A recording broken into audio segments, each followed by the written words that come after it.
So here's the truth. I did not shower for 40 days postpartum because I don't think I could have survived that. But then again, I survived childbirth, so I probably could have survived that. Anyway, I was not told not exactly to shower at all during the 40 days, but I was told not to shower at night during the 40 days. And for both my babies, they were born in the hottest months in Singapore. And I'm going to get into that. But first, if you don't understand what I'm talking about when I said I was told not to shower, these are what pantangs are. And we're going to delve into that. If you do not know anything about pantangs, be prepared to get introduced to the world of Southeast Asian cultures and pregnancies. I am Tulasi and this is the Cashmere Couch, even though I'm physically not on my couch again. We'll just make do with what we have. The couch is a safe space. If you're new here, this is for you. The couch is a safe space for us to get together and discuss, talk about, laugh at, cry together about the magic and the madness of motherhood. Welcome. So what are pantangs? Let's do this step by step. What are pantangs? Pantangs are actually old wives' tales. I believe it is a Malay word. I'm Indian and I live in Southeast Asia. So I live in Singapore. I'm not from India. I don't know if India is Southeast Asia. Is it? I'm sorry, I was never a geography student. But the point is that in Southeast Asian cultures, we have a lot of pantangs. I'm sure in other Asian cultures, we have a lot of stuff as well. If you are from the Western hemisphere of the world, I'm pretty sure you have your folk tales and folklores as well. There is always some truth to these things that our ancestors have passed down. We just brush them off as old wives' tales, but there's a little bit of truth to everything that they have told us. There is a reason why these stories got passed down, and I am going to attempt to break down the logically, realistically applicable truths in some of the myths that I've heard and I have had to follow. Now, every time I ask my mom or my grandma or someone else who tells me these things, why do we have to follow this? A lot of times, no one knows. Okay, and so I tried to do a deep delve into the internet to pick out the possibly logical, scientific maybe reasons behind these stories, and I'm going to share those with you. In Southeast Asian cultures, we have cultures like Indian culture, we have Indonesian cultures, Chinese cultures, and when I say cultures, there are different types of Chinese people, and they all have different, slightly, there are slight variations in these tales, but they all amount up to be like the same story, if you understand what I'm saying. So like for Indians, I'm Indian, so I'll speak for myself. Indians, we have Tamils, and then we have Telugus, we have Malayalis, we have Marathis, and everyone has a slightly different variation of the same story.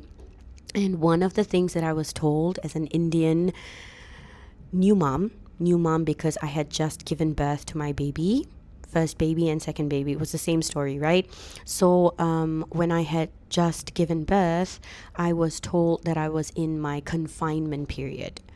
And I know across Asia, we all have different types of confinements. Some last for 30 days, most for 40 days. I'm pretty sure we have this in the Middle East as well. There's a lot of Turkish stuff that I've read about, because I was very interested in Turkish horror stories. And there are a lot of ghosts involved in pantang stories. If you actually listen, they tell you not to walk alone at night when you're pregnant because the ghouls of the forests will take your baby. And they tell you that you can't bring your newborn out without covering the head of the newborn at night, because the wind gets into the head of the newborn's going to fall sick, or if you don't cover the baby well enough, the ghouls that are sitting on the trees, they can see your baby and they're going to take your baby away from you. All these, the fear tactic worked. Being a modern woman, I still bought into it because I have a lot of things to lose, right? If something's going to happen to my baby, I have a lot to lose. So I just was like, I'm just going to listen. But it made me think about like, what is the reality behind the things that have been passed down? So let's delve into a few, okay? One of the most common things, by the way, I did not have a very strict confinement routine. I did pretty much what a lot of other modern mothers do. Firstly, because I live in Singapore. If you know anything about Singapore, you'd know two things. One, it is a very fine city where everything is very expensive, okay? And I've been born and bred here, so I know what I'm talking about. Number two, the government's good. Like, we have benefits too. I feel like I have to say that. All right? And then number two, we have seasons like this, that go like this. So we have hot, and then we have hotter, and then we have like a few days of rain sometimes that makes it even hotter when the rain stops. For some reason, the heat from the earth just comes out and boils us all alive. And then we have peak period of hottest, and then it goes down to hot again. We live in the equator. I don't know if it's as bad in other places around us, but it's really, really hot sometimes. And I remember both my babies were born at the hottest periods of the year in Singapore. So when someone tells me that I can't like shower freely, I'm leaking milk. I have, thanks to my hormones that are all over the place, I have like the weirdest body odor. For some reason, I could not bear my own odor, but no one else around me could smell it. I just found that to be really weird because I was just really icky. I was sweating like crazy, I tell you. I also remember for my first baby, like I didn't know anything better, right? So it was so hot, and I was told that by my masseuse. So I had someone come in to do like a full body massage for 10 days.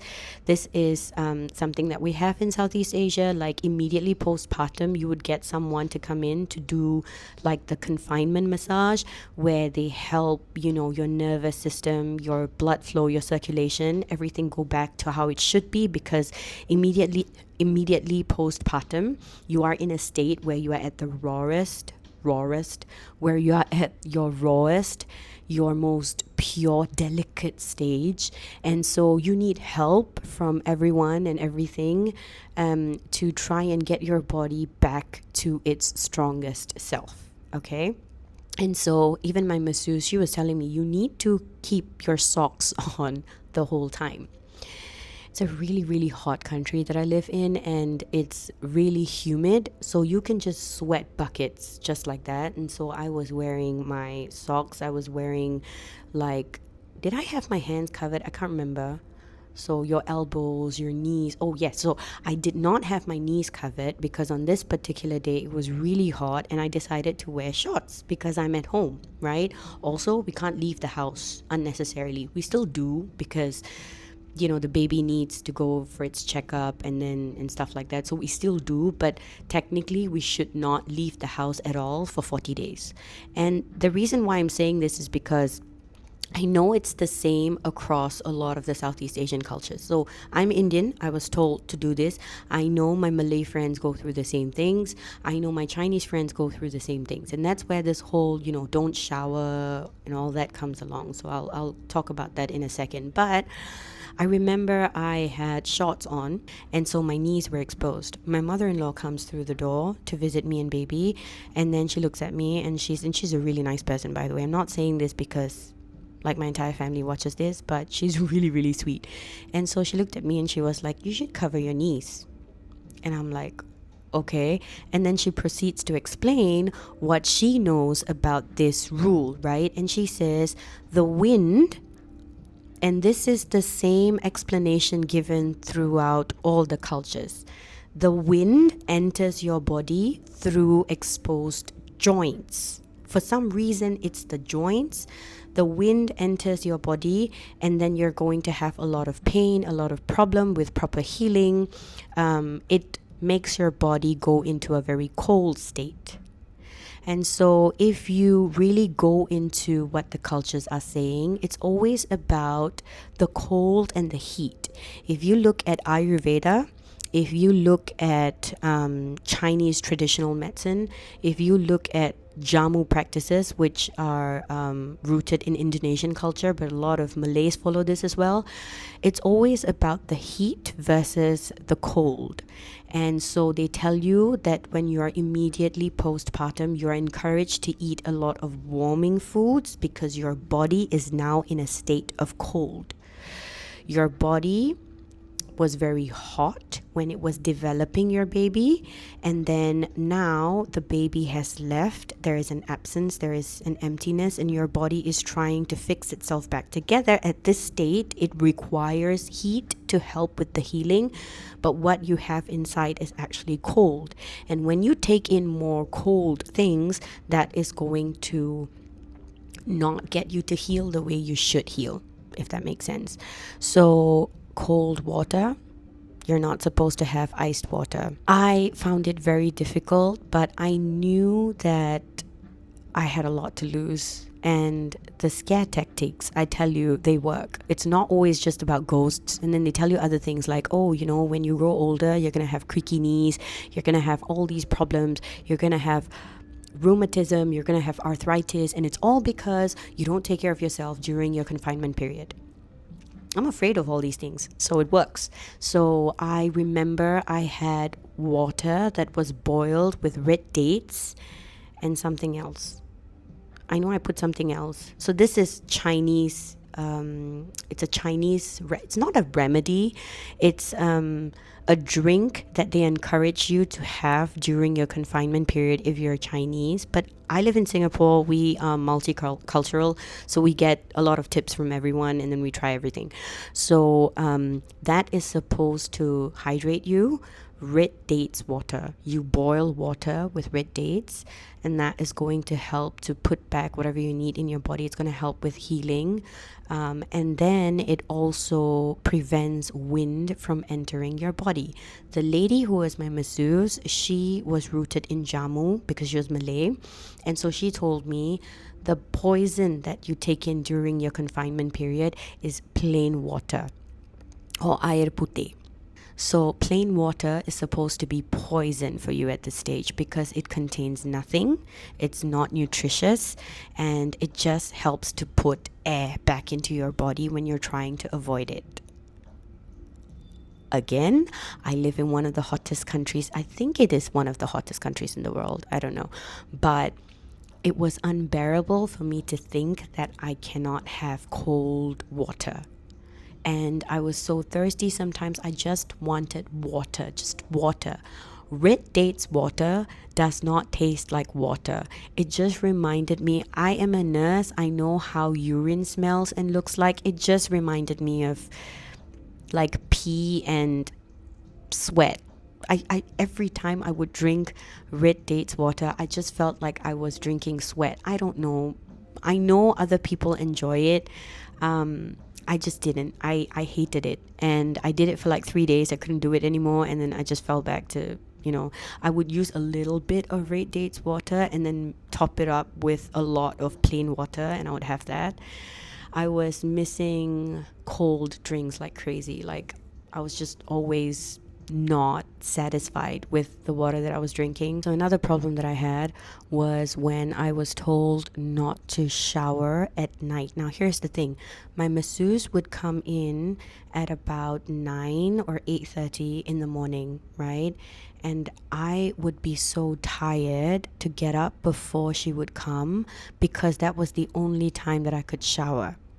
Because once you've had your massage, and I think this goes across Southeast Asian cultures as well, once you've had a massage, you're not supposed to shower for the rest of the day to let that oil and all that, the blood circulation techniques that they have done onto your tissues and your muscles, you want to let that just sit in. You're just supposed to relax. And if you shower, you're taking that away. And again, your body goes colder. So I'm here trying to figure out how to get sleep in when my baby keeps crying in the middle of the night and I am already very weak. I am trying to feed the baby and then I go back to sleep, and then I wake up, feed the baby, go back to sleep, and the next thing I know, it's already morning. I need to wake up, hurry up, shower. Also, when I sleep, I'm not sleeping comfortably. I have like the jamu wrap on my body. I sleep at night.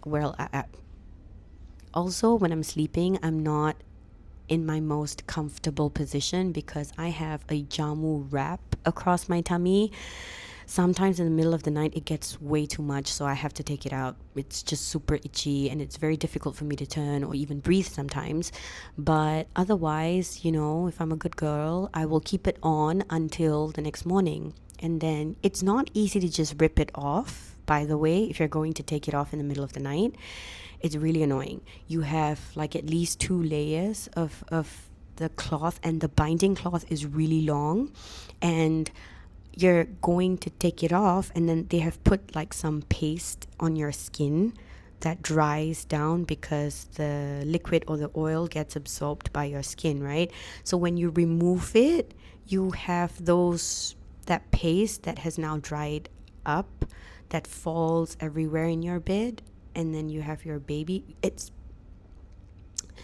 So sometimes it's just too much to do it in the middle of the night, and I just force myself to sleep through it.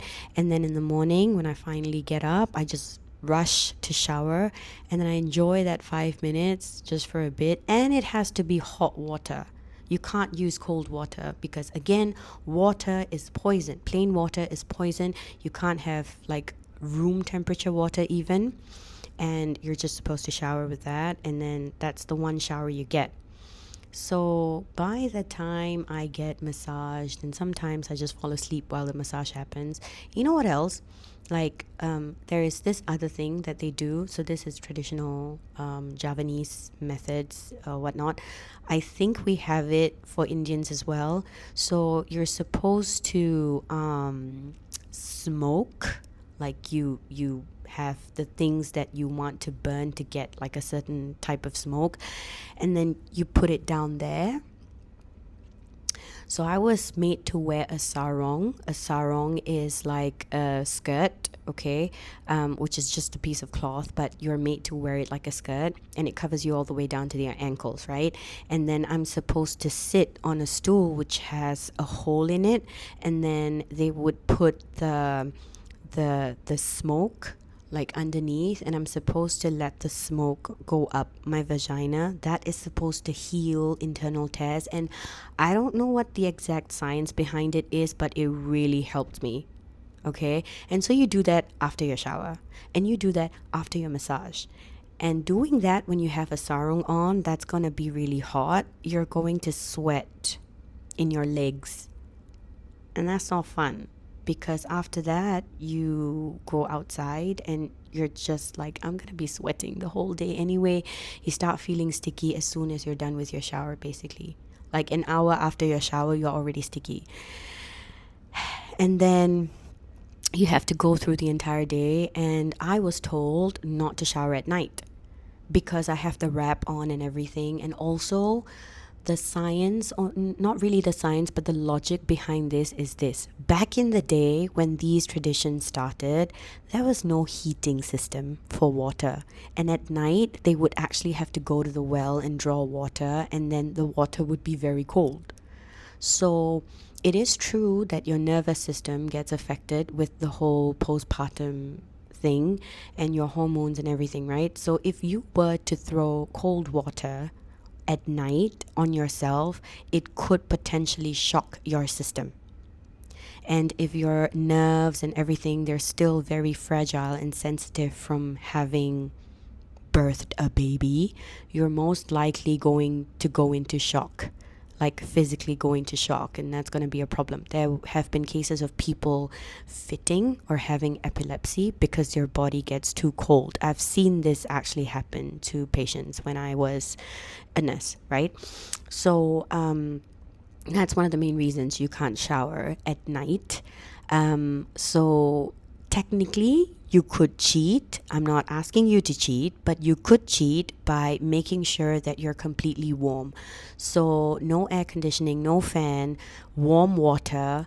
You could probably wipe yourself down. And I know that is how my Chinese friends do it. So the rule about not showering at all for 40 days, that comes from the Chinese tradition.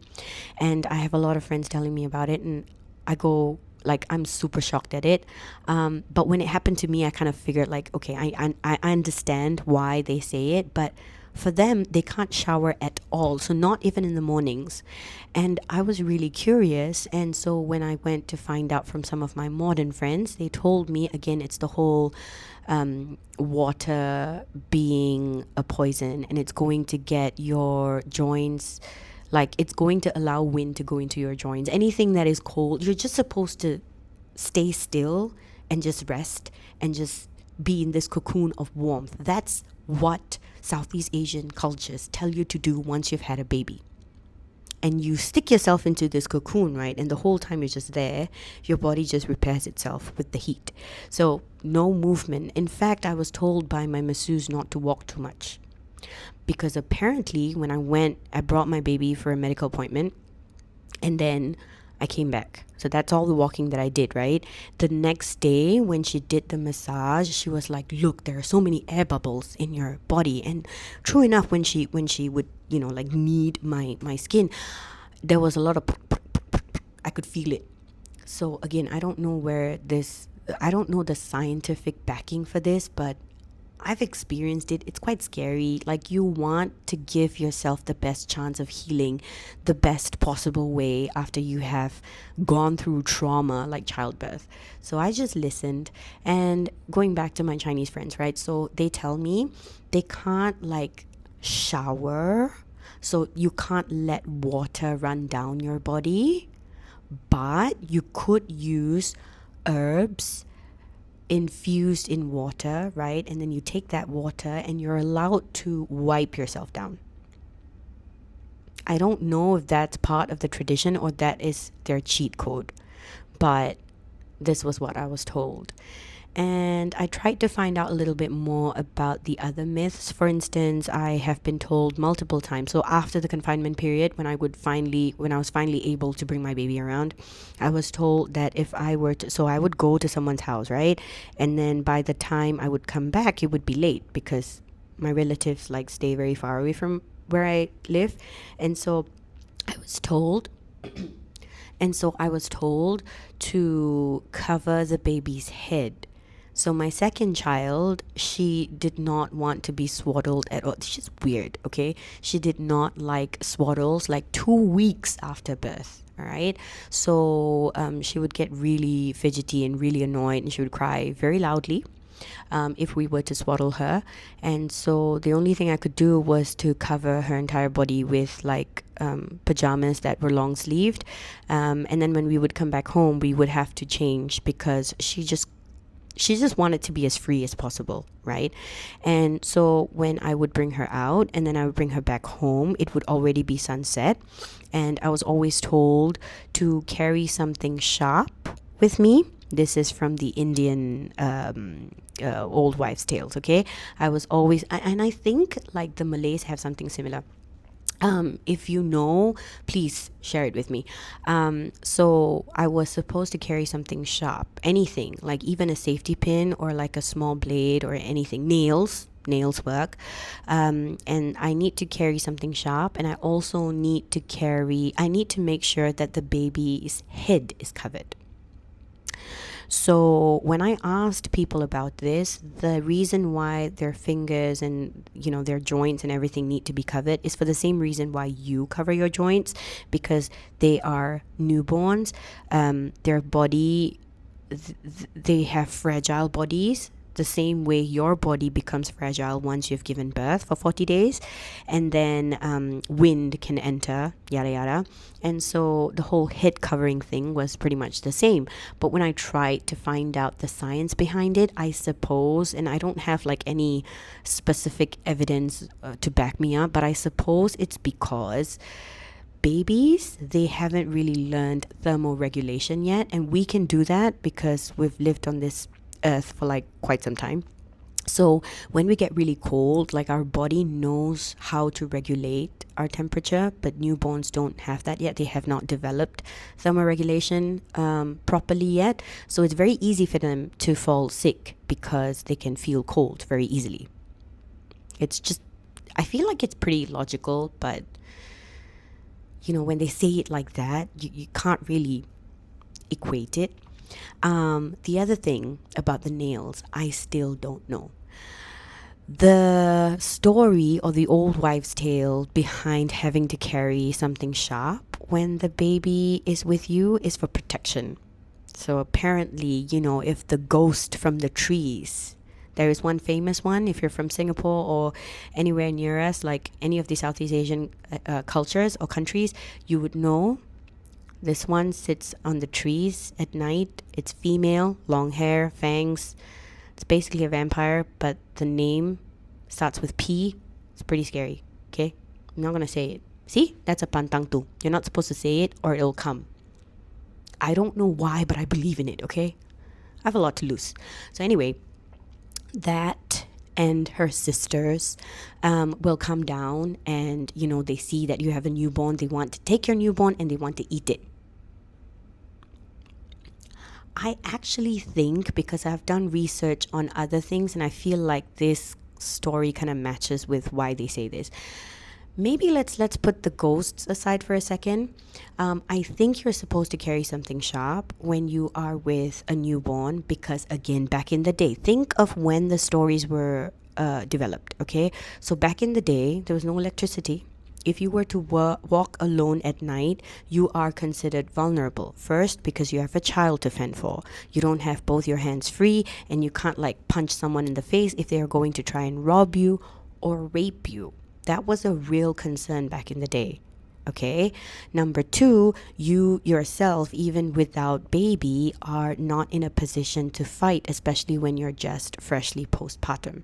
So I think it makes sense to have a sharp weapon to protect yourself from robbers and rapists who, by the way, they used to hide in the jungles at night just to wait for some vulnerable woman to go out of the house to the toilets, because the toilets back in the days were outside of the house.